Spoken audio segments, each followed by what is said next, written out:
নমস্কার বন্ধুরা, কৃষ্ণা কিচেন ব্লগে আপনাদের সবাইকে স্বাগত। আজকে আমি বানাবো কচু শাকের চাটনি। এই রেসিপিটি খেতে হয় দুর্দান্ত। আপনারা স্কিপ না করে সম্পূর্ণ দেখবেন, তাহলে বুঝতে পারবেন কতটা সুন্দর হয় আর খুব সহজেই তৈরি হয়ে যায়। দেখুন, একটা থালাতে আমি কচুর শাকগুলো কেটে ধুয়ে পরিষ্কার করে নিয়েছি, একটা বাটিতে নিয়েছি পাকা তেঁতুল। এবার এই প্লেট এক সাইডে আমি রেখে দেব। রেসিপিটি আপনারা খুব সহজেই তৈরি করে নিতে পারবেন। অন্য একটা প্লেটে নিয়েছি কিছু গোটা মশলা, 2টো তেজপাতা, 3টে শুকনো লঙ্কা, 2 টুকরো জয়িত্রী, 6-7টা লবঙ্গ, 4 টুকরো দারচিনি আর 4টে এলাচ। আমি এলাচগুলোকে ফাটিয়ে নিয়েছি। তো মশলার প্লেট এক সাইডে আমি রেখে দিলাম। আর আগের থেকে গ্যাস অন করে আমি কড়াই বসিয়ে রেখেছিলাম। কড়াইয়ে দিয়ে দিচ্ছি পরিমাণ মতো জল। এই রেসিপিটি বন্ধুরা খুব সুন্দর হয়। দিয়ে দিলাম 1/2 চামচ লবণ আর 1/2 চামচ হলুদ। এবার জল ফুটে উঠলে আমি দিয়ে দেব কচু শাকগুলো। দেখুন, জল ফুটে উঠেছে, দিয়ে দিচ্ছি কেটে রাখা কচুগুলো। এই রেসিপিটি বন্ধুরা অসাধারণ হয়। আপনারা একবার অবশ্যই বানিয়ে দেখবেন, খুবই ভালো লাগবে। একবার খেলে আপনারা বারবার বানাবেন। দেখুন, কচুগুলো খুব সুন্দরভাবে সেদ্ধ হয়ে গেছে। এবার আমি কড়াই নামিয়ে জল ঝরিয়ে নেব। আবারও আমি কড়াই পরিষ্কার করে বসিয়ে দিয়ে দিচ্ছি পরিমাণ মতো সরিষার তেল।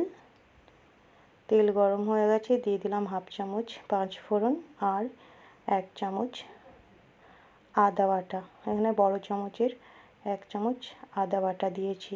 দিয়ে দিলাম 2টো তেজপাতা আর গোটা মশলাগুলো। এবার ভালো করে নেড়ে চেড়ে নেব। এই রেসিপিটি বা এই রান্নাটি করা খুবই সহজ। যে কেউ একবার দেখলে খুব সহজে বানিয়ে নিতে পারবে আর খেতে হয় অসাধারণ।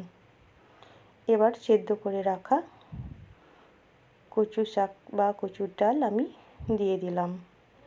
এবার ভালো করে কষিয়ে নিতে হবে, যেন কচুর যে রস বা জল আছে কচুতে যে যতটুকু, সেটাকে ভালো করে আমি নেড়ে নেড়ে শুকনো করে নেব।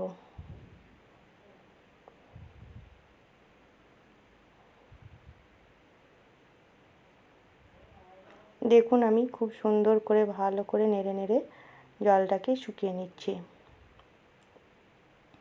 আপনারা হয়তো কচু শাকের অনেক কিছুই পদ বানিয়েছেন, কিন্তু একবার এই পদটি বা রেসিপিটি বানিয়ে দেখবেন, খুবই ভালো লাগবে। দিয়ে দিলাম 1/2 চামচ কাশ্মীরি লঙ্কার গুঁড়ো আর 1/2 চামচ হলুদ গুঁড়ো আর স্বাদ মতো লবণ।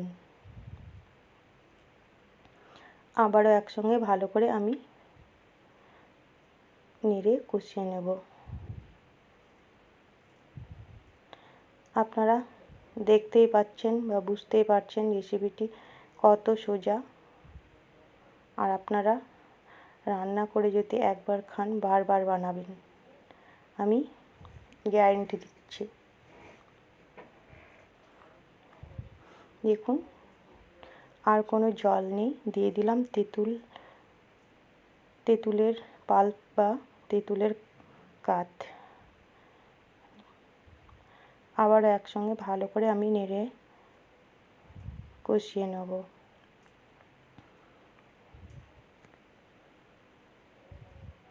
ওই বাটিতেই সামান্য একটু জল দিয়ে আমি সেটাও দিয়ে দেব।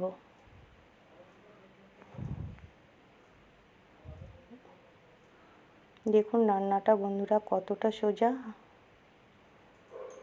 আপনারা অবশ্যই একবার বানিয়ে দেখবেন, খুবই ভালো লাগবে খেতে।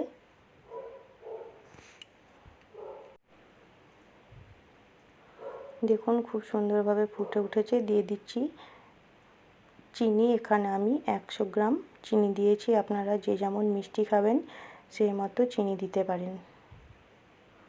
দেখুন, এবার ভালো করে আমি নেড়ে চেড়ে দেব।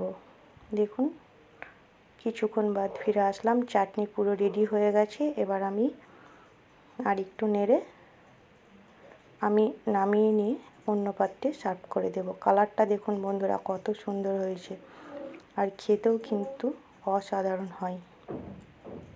তাহলে আমার চ্যানেলে যারা নতুন বন্ধু হয়ে আছেন চ্যানেলটিকে সাবস্ক্রাইব করে পাশে থাকবেন, আর পাশে থাকা বেল আইকনটি ক্লিক করবেন।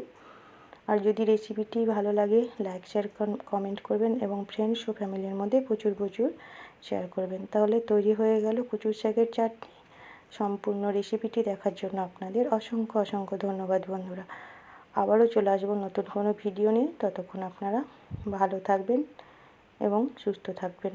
দেখুন বন্ধুরা চাটনির কালারটা কত সুন্দর এসছে, খেতেও কিন্তু অসাধারণ হবে।